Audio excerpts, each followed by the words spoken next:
Good Thursday evening, Mustangs fans. Josh Urban here, voice of the Peoria Mustangs, with this episode of Around the Stable Coaches Show. This week, joined by Mustangs head coach, Mr. Steve Ortman.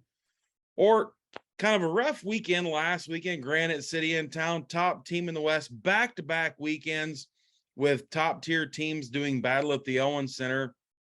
Friday night, that tough luck 3-2 loss, the 4-1 loss there on Saturday evening. The weekend as a whole, how did the coaching staff think the boys did? I thought we had moments where we played pretty well. The big thing that I took out of the weekend is I think we played a little awestruck. You know, we knew what Roch was going to bring, and we matched their play with I think our best weekend of the year. And, you know, we were kind of pumping the tires up on Granite, letting them know they had to play the same way again. And I think we played a little bit in awe, because you saw moments where we played the way we needed to play and we took it to them for little stretches. But as a whole, I think we just kind of, put them on a pedestal when they shouldn't have been on a pedestal. So looking at Friday night's game, Granite City jumped out to a quick lead, 3:05 into the first period. But not to fret. Second period, Tristan Trudell tying things up just 13 seconds in.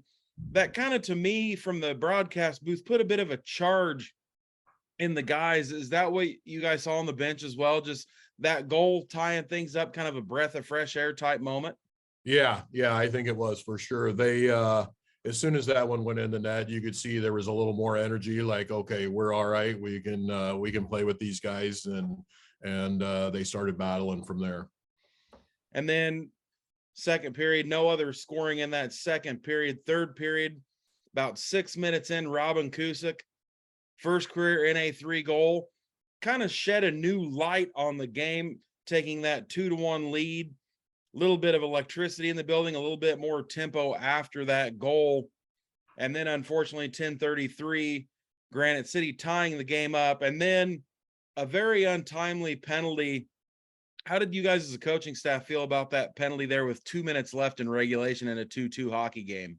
A penalty's a penalty, but, I've always been a firm believer that, you let the teams dictate a game, especially in a game like that, down one, tied, up one, tied, back and forth, great hockey game. There's no reason for an official to be the deciding factor in a game. He should have had that whistle so deep in his pocket that unless somebody drew blood, there wouldn't have been a call. Both teams were playing pretty, physical, but pretty clean at that stage of the game. It was, in my opinion, there's no need for a call that late in the game, but, it is what it is. And, we can't change that, but I wasn't too thrilled with it at all. And then, as I mentioned, Granite City, 57 seconds left in regulation, scoring on the power play, a net front flurry. Cam Pendleton saved two, I want to say it was two, maybe three shots initially. Loose puck out in front of him, trying to locate and cover. A Granite City stick found the puck, put it in the back of the net. After that game, the way the guys battled in that third period, what was the mood like in the dressing room there after that game? You know what? It wasn't really a down mood in the locker room, and obviously it wasn't an up mood. It was a disappointing mood, but I thought that we still played a pretty solid game, and like you say, that was 3 games in a row against the 2 teams that were in the championship for the entire league last year. So I think they knew that we needed to. We had more in the tank. And, we talked about the positives of the game and a few of the negatives and what we needed to do the next day, and just kind of brushed it off. The same thing we tell them when we win. Enjoy that win for 20, 30 minutes, and then it's back to business. And same thing with a loss. You can't dwell on it. You got to let it, feel your sorrows and the pain of the loss, and then move on. And then looking at Saturday night's game, 4-1 loss, it just seemed like not a whole lot of momentum being able to be picked up, because every time something happened, there was a penalty call or just something to slow down that momentum. Do you guys feel the same way about that? Yeah, I want to say we were we looked it up, and I want to say we played 4 minutes in the second period, 5-on-5, and 7 in the third, 5-on-5. So, I mean, we killed nine. We had what, 9, 10 kills. They had 2 or 3 power play goals. We had 2 5-on-3 kills. So yeah, there was no flow, no, you know, no real speed to the game. It was basically kill, kill, kill, kill, kill, get some offense, kill, kill, kill, kill. And you take all the power play goals out of the game, it's a 1-goal game again going into the third period. And you mentioned penalties. At one point in time, late in the second period, I know the Mustangs had 1 power play opportunity to Granite City's 6. Oh yeah, yeah. But we were well aware of that. I'm sure our killers were well aware of that as well. You know, you can only do so much on the kill. You know, it gets to a point where you've killed so many that it's something's going to happen. You're going to have a puck, you know, deflect just like the night before. Two saves, scramble in front of the net. The puck trickles out between a defenseman's leg to somebody behind him. You know what I mean? It's just one of those things, and you got to chalk it up to, you know, you got to beat everybody in the building on every single night. You can't let fans, the other team, the refs, anything get under your skin and bother you. You got to try to stay focused as hard as it is. Let the coaching staff be the ones that are going to be doing the talking, and you guys just have to play the game. And looking at the lone goal in that game, Jacob Bland, 49 seconds into the third period, it seems like the games this year, there's always been a quick strike in the second period or the third period. That strike by Jacob Bland, 49 seconds in, was on a 5-on-3 power play. It seemed to breathe a little bit of life back into the guys, but then, as you said, whistle, arm up, heading back to the kill. Did you guys get a vibe on the bench that just kind of rejuvenated the boys on the ice? Yeah. I mean, you have to try to get the energy and the momentum any way you can. So whenever, I mean, you make a kill, that's got to be a momentum gainer for you. You know, you get a chance on a power play, even if you don't score, but you have good reps and you have good chances in there. That's a momentum. But you know, like we were saying, it's tough to have positives and momentum when you're killing as much as we were killing on the weekend. It seems like guys just start getting a little frustrated, and then you change the way you're playing because you're afraid you're going to get calls called against you.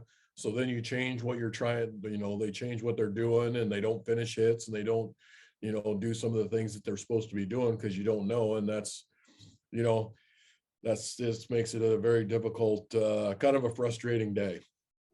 And looking back at that Jacob Bland goal, it was a play. I want to say Tristan Trudell had the initial shot from just inside the left circle. Rebound squirted out to Condellis. Condellis put the puck back on net, kicked aside right to Jacob Bland. And it seemed to me like Jacob Bland was just there waiting for that exact moment to happen. I've seen this multiple times this season when the boys score on a power play. It's just like somebody's in that place at the right time and they're anticipating that to happen. Is that something you guys work on in practice, or is that something you derive from film? Yeah, a combination of both.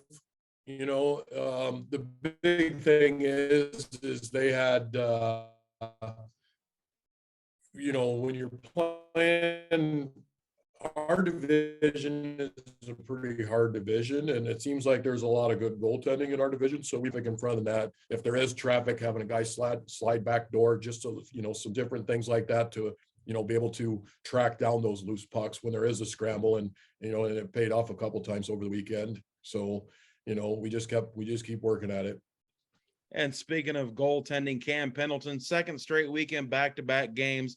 The last 4 games for Cam, kind of been some tough luck losses in there. Over this span, Cam Pendleton has stopped 134 of 144 shots faced in his last 4 games.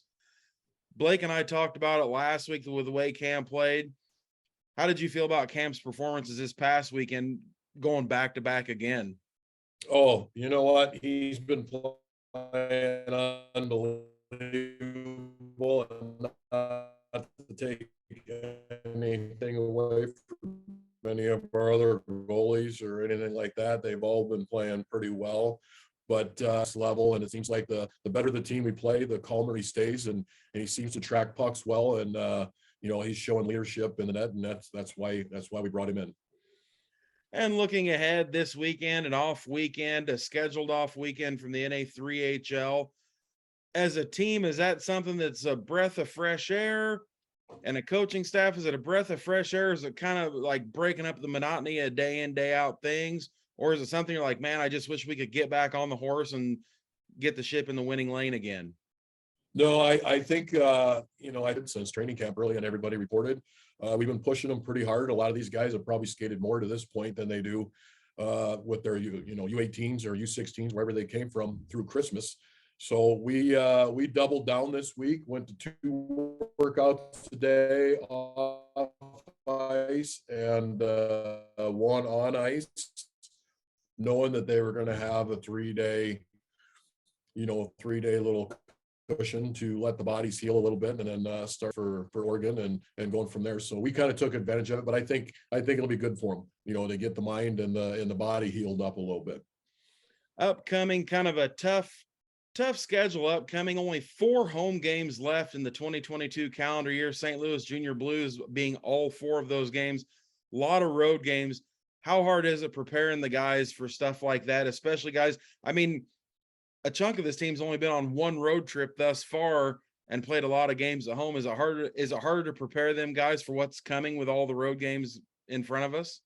No, not terrible. It's just making sure that they have a routine. And we pretty much put together itinerary and tells them when they're going to get on the bus, when they're going to eat, when they're going to sleep, when they're going to be at the rink for warm-ups. We try to get them on a routine right off the bat. I think that's a good time. 2 or 3 road trips in a row is a good time to let guys start growing as a team and building and bonding and, getting used to that kind of travel. And it's not like we struggle with our traveling. They got a pretty good setup. They get to sleep on the bus and we stay in nice places and have pre-games and the whole 9 yards. So sometimes it works to your advantage. But yeah, once you start hitting that 3, 4, 5 weeks in a row, then it starts getting a little tiresome. And I remember back last season, there was I believe a 6-week stretch where the boys were on the road, and it seemed like when they came back, that's when they got in that groove and won 14 of the last 16 games. Is that something like being on the road, it just like builds a tighter bond between these young men?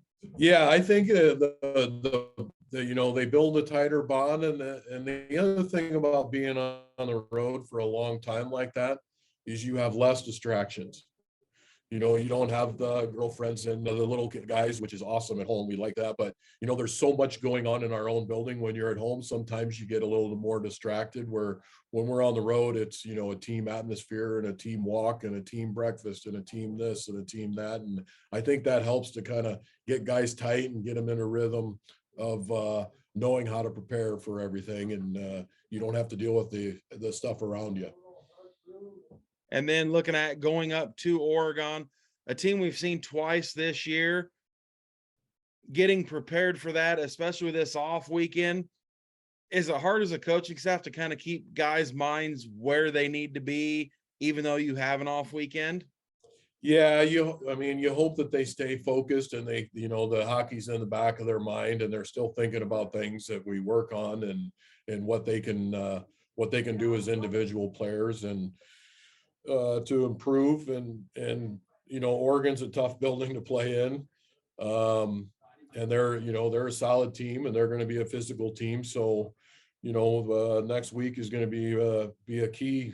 Every day is going to be important, and the film will get stepped up, because when we played them before, they hadn't had a game, so we didn't really have any film on them. So we were kind of flying by the seat of our pants. So this time, they've got some games under their belt. We can go back and see what they've been doing, and it should help us out a little bit in that aspect as well.